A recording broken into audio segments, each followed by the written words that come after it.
My husband made me believe soulmates aren't real. Before meeting my current husband, I was married to my ex-husband, Dave. Dave and I met when we were 5 years old. He moved into our neighborhood when he was 5. He was this cute boy next door. We became inseparable. Even our parents joked that when we would be adults we would be married. Ever since I knew the concept of marriage, I was determined that I would marry Dave. We were like soulmates. We had the same interests, the same hobbies, the similar thoughts. He was my first everything, my first kiss, my first boyfriend, the guy I lost my V-card to. Among our friends we were the perfect couple. After graduating high school, we immediately got married. I got into a good school, but I decided to study with Dave. We got married right after we finished high school. Our parents helped us find an apartment closer to our school. We worked hard. We would often talk about having kids. On our 6th anniversary we decided that we would try for a baby next year. I still remember the day when we were teenagers and cuddling. We already decided what our babies' names would be. During our 7th year of marriage, my mom got sick, so I had to stay with her for a while. I was planning to do something special for our 7th year anniversary, so I left early to surprise him.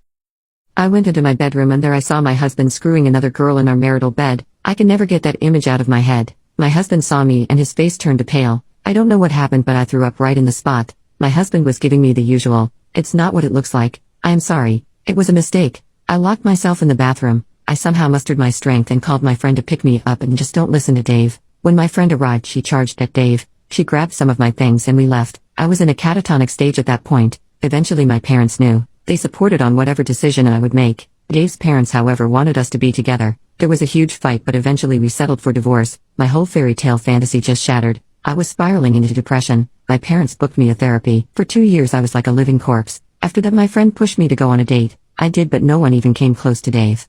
I was searching for Dave in every guy but they all failed to live up to the expectation. That is when I met my now husband, Jay. Jay was the opposite of Dave. Dave was funny. He would be the life of the party. I remember one time he made me laugh so hard that I fell from my chair. But Jay was not funny like Dave. He would use humor only as clapbacks and if he wants to insult someone, he was also very stoic and closed off. Pretty boring to my taste. On our first date, I asked him some questions like what is your favorite movie? He told me he doesn't watch movies. He likes reading. He didn't even ask me a thing, except for my educational background. He talked mostly about my field of work, but he was not interested in me. We ate dinner in silence. I was 100% sure he will not call me, but 2 days later he did. He asked me out on a second date. I was skeptical of whether or not I should go but my friend insisted.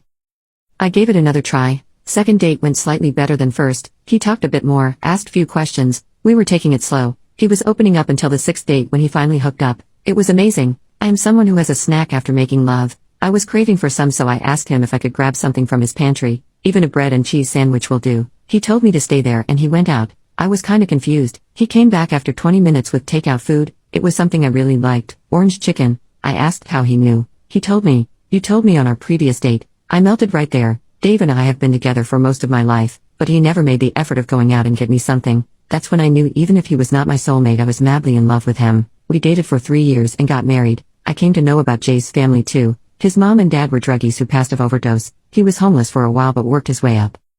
Throughout our marriage I was very happy. He was different from Dave because whenever he would see me doing chores he would ask, "Need help?" He helped me through my trauma from Dave by arranging a therapist that specializes in infidelity. He may not be a person of words but his actions tells me that he loves me. When I was pregnant with our daughter, I would wake him up in the middle of the night to either get me food or rub my feet. He would say, "Yes, ma'am," and get to work. I love him. Even after 15 years of marriage my love has not stopped. He is still the stoic man I fell in love with. After meeting him I stopped believing in the concept of a soulmate. He was not mine but we somehow made it work. I love you Jay, thanks for being there in my life. And anyone who is wondering what happened to Dave, he is getting his 3rd divorce. His mom blames me for his downfall but she refuses to see that her son cheated on his every marriage.